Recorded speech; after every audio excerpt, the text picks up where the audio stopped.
This week's reading is from Rays of the One Light, Weekly Commentaries on the Bible and the Bhagavad Gita by Swami Kriyananda.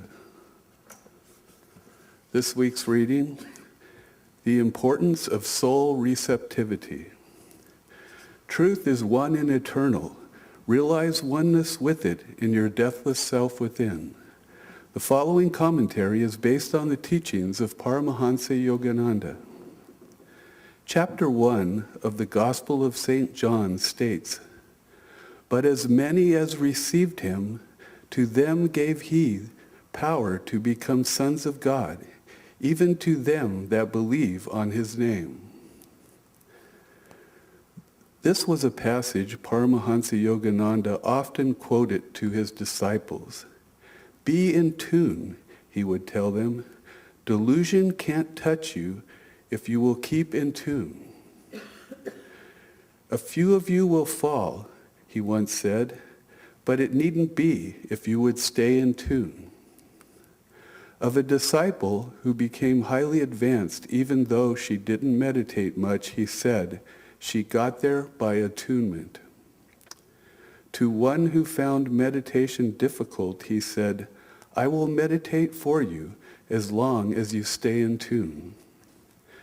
Truth is a state of consciousness, not a well-worded definition.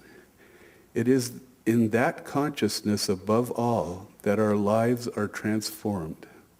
Therefore, the Bhagavad Gita says in the 10th chapter, to those who are ever attached to me and who worship me with love, I impart discernment, by means of which they attain me. Out of my love for them, I, the divine within them, set a light in them, the radiant lamp of wisdom, thereby dispelling the darkness of their ignorance. Thus, through Holy Scripture, God has spoken to mankind. Om, Om, Om.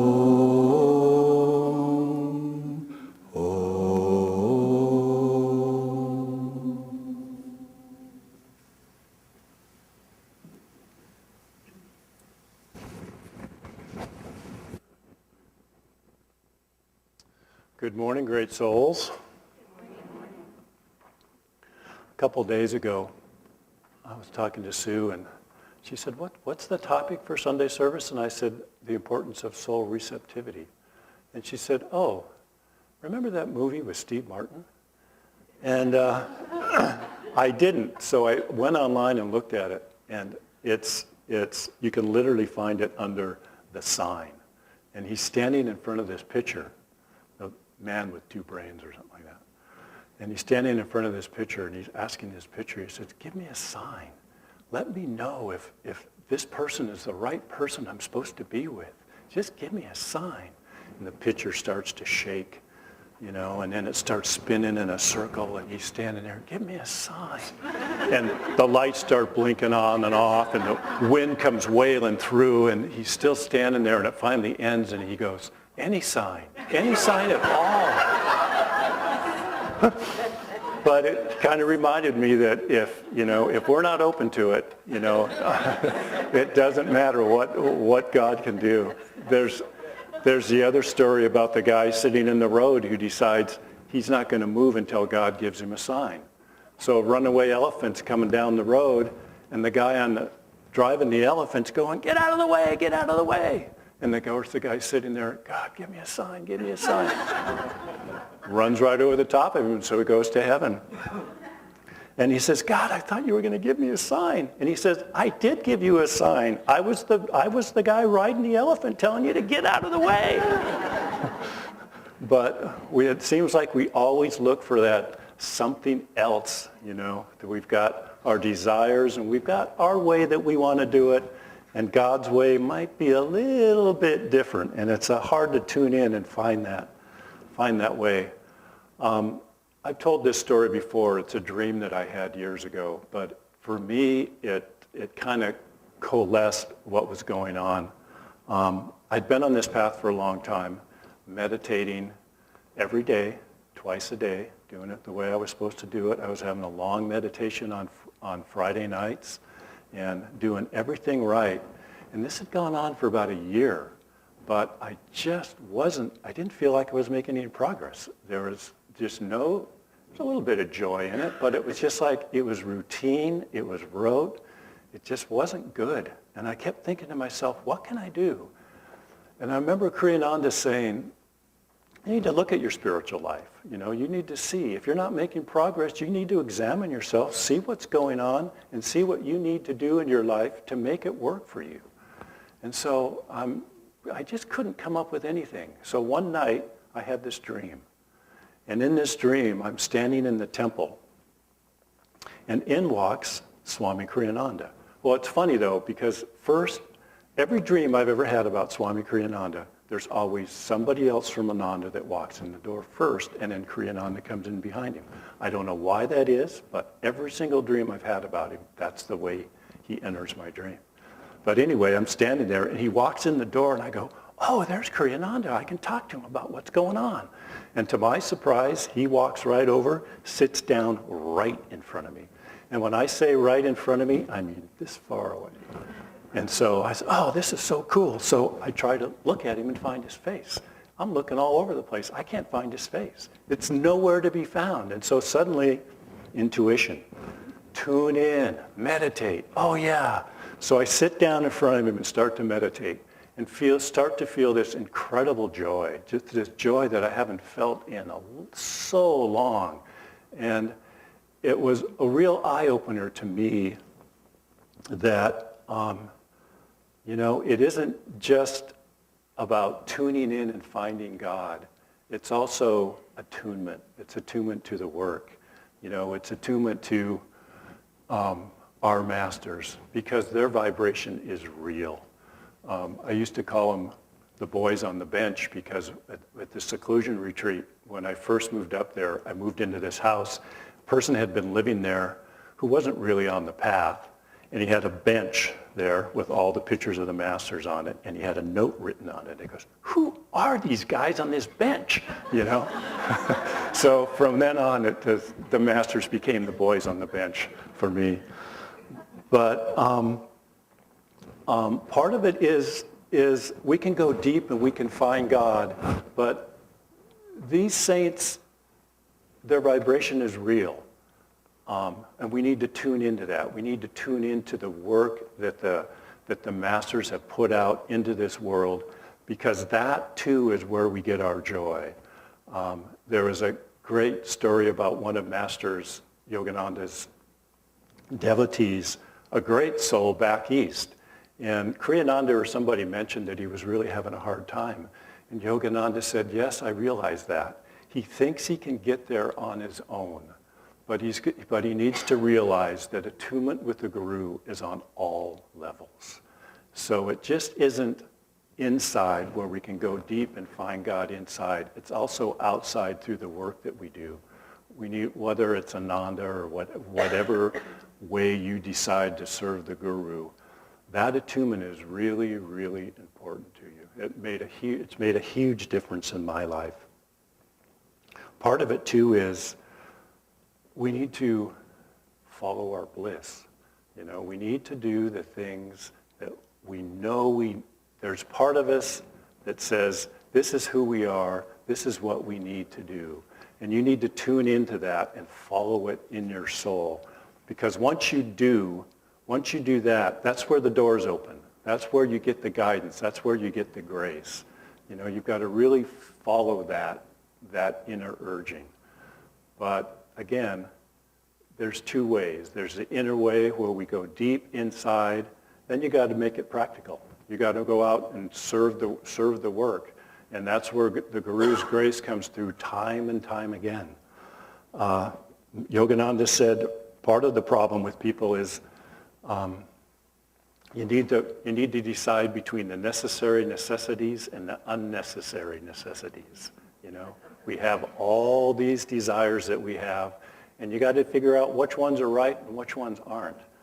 I read this quote the other day from Yogananda about selfishness, and he was really talking about mankind in general, but it blew me away. And basically he said, He was talking about man's short-sighted self-interest. And he said, the root cause of this world's troubles is this selfishness born of ignorance. Every person thinks he's doing right.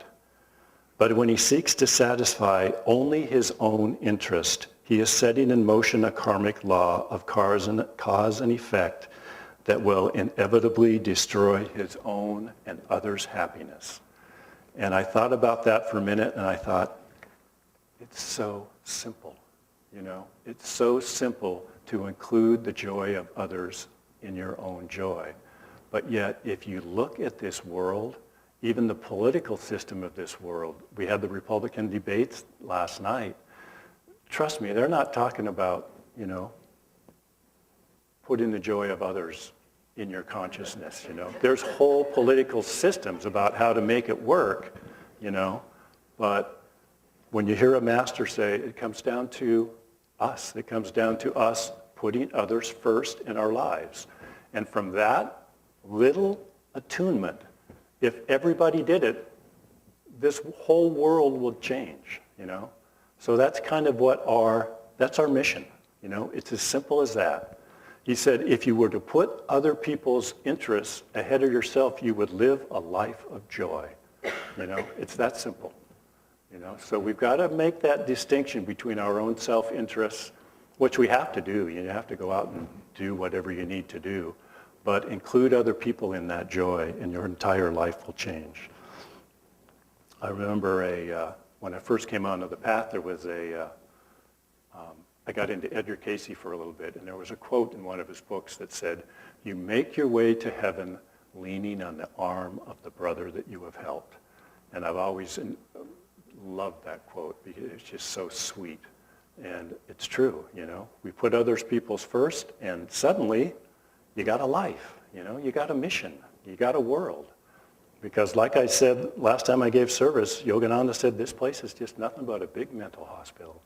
And you've got a lot of strange people that you're going to be dealing with, and they're all looking for that happiness outside of themselves, and they're going to find it somewhere. Car, relationship, something. And it just keeps going and going and going. There's no contentment, you know. I mean, somebody asked me the other day at a Raja Yoga class, well, why meditate? And I just thought, well, why not? And then I thought, well, you know, they're new. They need an answer, you know, and it's contentment, you know, to really realize that when you're centered and you can be happy at will, that's huge. I mean, that is just gigantic. There is no other greater quality than being happy at will, you know, because then you can share yourself with other people. You don't have to worry about, like Master said, Yogananda, when you can stand unshaken amidst the crash of breaking worlds, you know, that's contentment. You know, that's that's having something that means a lot to us. The other part of it is we need satsang. You need to be around an uplifting environment because environment is stronger than willpower. You know, if you decide that you're not going to drink and you try hanging out in a tavern, you're going to have a tough time, you know. And it's the same with us. If we decide to live a spiritual path, you've got to surround yourself with people that are on that same path, or you're going to struggle because your environment will pull you down. So, you know, attune yourself with this work, with the vibrations of this work, with the masters, and you're pretty much, your soul's going to be pretty receptive to what's going on around you. One of the things that Yogananda said that I was reading the other day that my brother, who is also on this path, loves to quote is, you are here to be entertained, you're here to entertain and to be entertained. And it was another quote that I read from Master the other day. He said, this world is not here to torture you. It's complex, yes, and it's interesting, but he said, it's here to entertain you. Don't get caught up so much in the drama of life, you know. Keep that detachment with you. Keep that center with you, and you'll be happy all the time. But when you get caught up in the drama of it, it will just tear you to shreds. So Seek a sense of joy and detachment in everything you do in this movie of life. Keep centered in God, and that's all you really need. I have this quote from Master, and he said, now believe it or not, I read it on Facebook yesterday, and I liked it so much I thought, I got to read this at Sunday service. This is incredible. It said, now is the time to make the effort to know God in meditation. Again and again, throw your deep yearning against the bulwark of silence until the walls are broken down and God is revealed. Feel the love of God. Then, in every person, you will see the face of the Father, the light of love that is within us all. You will find a magic, living relationship uniting the trees, the sky, the stars, all people, and all living things. And you will feel a oneness with them. That is the code of divine love.